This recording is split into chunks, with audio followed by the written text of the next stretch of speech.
HSC 25 তোমরা যারা বিশ্ববিদ্যালয়ে ভর্তি পরীক্ষায় অংশগ্রহণ করবে বা বিশ্ববিদ্যালয়ে ভর্তি প্রস্তুতি দিবে, বিশ্ববিদ্যালয়ে ভর্তি প্রস্তুতি দিতে গিয়ে তুমি যখন সিলেবাস দেখবে অথবা বিগত বছরের প্রশ্ন দেখবে, তার মধ্যে তোমাকে সবচেয়ে বেশি ভয় দেখাবে যেই সাবজেক্টটি, সেটা হলো ইংরেজি। হ্যাঁ, ইংরেজি নিয়ে তোমাদের ভয় ছিল, আগেও ছিল। তোমাদের এসএসসি, এইচএসসি, তোমাদের বোর্ড পরীক্ষা তোমরা দিয়েছো, সেখানেও কিন্তু তোমরা ভয় পেয়েছো।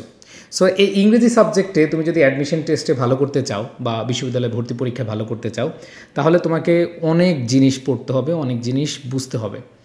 আমি কয়েকটা টপিকের কথা বলছি, যে টপিকগুলো তোমাকে অবশ্যই ভালোভাবে প্রস্তুতি নিয়ে যেতে হবে।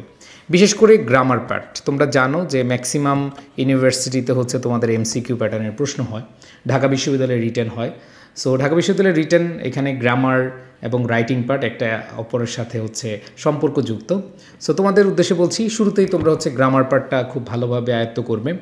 গ্রামার পার্টটা আয়ত্ত করতে গিয়ে তোমরা অনেক বেশি টেনশনে থাকো, আসলে কোথায় থেকে শুরু করবে, কোন কোন টপিকগুলো পড়বে, কোন টপিকগুলো পড়লে তুমি ভালো একটা মার্ক তুলতে পারবে, এটা নিয়ে অনেক বেশি কনফিউশনে থাকো।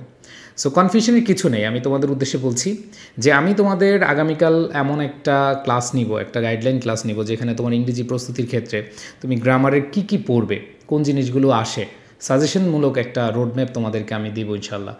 সো আগামীকাল সন্ধ্যা 7:15 তোমাদের সাথে এই ক্লাসটা নিয়ে আমি হাজির হব আমাদের এডুকেশন পেজে অথবা আমার ইউটিউব চ্যানেলে। এরপরে দেখো, তোমাদের ভোকাবুলারি মানে হচ্ছে মুখস্থ টাইপ যেগুলো রয়েছে, ভোকাবুলারি তোমরা কি পড়বে সেগুলো নিয়ে আমরা আলোচনা করব। সো এই ভোকাবুলারিতে তোমাদের ভয় হচ্ছে কোথা থেকে পড়বো, কোন জায়গা থেকে কমন পড়বে, এগুলো নিয়ে টেনশনে থাকো। সো টেনশনের কিছু নাই, ইনশাল্লাহ তোমাদেরকে আমি ভোকাবুলারি কোথায় থেকে পড়বা, কীভাবে পড়বা, এটা নিয়ে একটা পূর্ণাঙ্গ গাইডলাইন দিয়ে দিব আগামী ক্লাসে।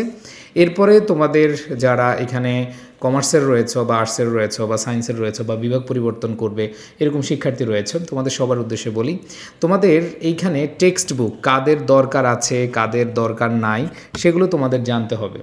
এরপর দেখো, আরেকটা টপিক তোমাদের হচ্ছে লিটারেচার। সো লিটারেচার কোথায় কোথায় আসে বা কোথায় তোমার পড়তে হবে, কোন জায়গায় পরীক্ষা দিলে তোমার প্রিপারেশন নিতে হবে, এগুলো নিয়ে তোমার জানতে হবে। সো এই যে গ্রামার বলো, ভোকাবুলারি বলো, টেক্সট বুক বলো, লিটারেচার বলো, এই যে 4টা পয়েন্ট থেকে তোমার প্রস্তুতি কিভাবে শুরু করা উচিত এবং কোন টপিকগুলো তোমার পড়া উচিত, এগুলো নিয়ে আমি ইনশাল্লাহ আলোচনা করে দিব। সো প্রাণপ্রিয় শিক্ষার্থীরা, কোনো একটা যুদ্ধে নামার আগে সেই যুদ্ধের জন্য মানসিকভাবে প্রস্তুতি নিতে হয়, সেই যুদ্ধের জন্য তোমার ম্যাটেরিয়ালস নিয়ে আগাতে হয়। সো এই ম্যাটেরিয়ালসটাই ইনশাল্লাহ প্রোভাইড করব, যে কোন বিষয়গুলো তোমাদের জানা উচিত। সো এই রোডম্যাপ ক্লাসে আগামীকাল তোমাদের সাথে দেখা হচ্ছে। প্রাণপ্রিয় শিক্ষার্থীরা, যদি তুমি বিশ্ববিদ্যালয়ে ভর্তি পরীক্ষা ভালো করতে চাও, তাহলে তোমাকে অবশ্যই গ্রামার, ভোকাবুলারি, টেক্সট বুক এবং লিটারেচার, এই টপিকগুলো খুবই ভালোভাবে তোমার প্রস্তুতি নিতে হবে। সো প্রাণপ্রিয় শিক্ষার্থীরা, দেখা হচ্ছে। খুব গুরুত্ব সহকারে এই ক্লাসটাতে জয়েন করবা।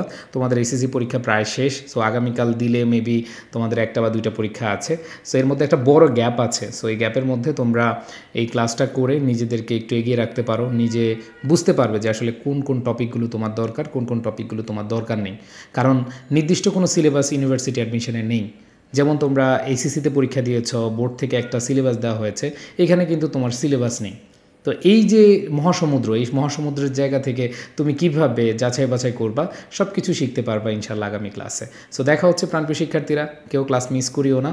তোমাদের সাথে ঠিক 7:15 দেখা হচ্ছে। আল্লাহ হাফেজ, আসসালামু আলাইকুম।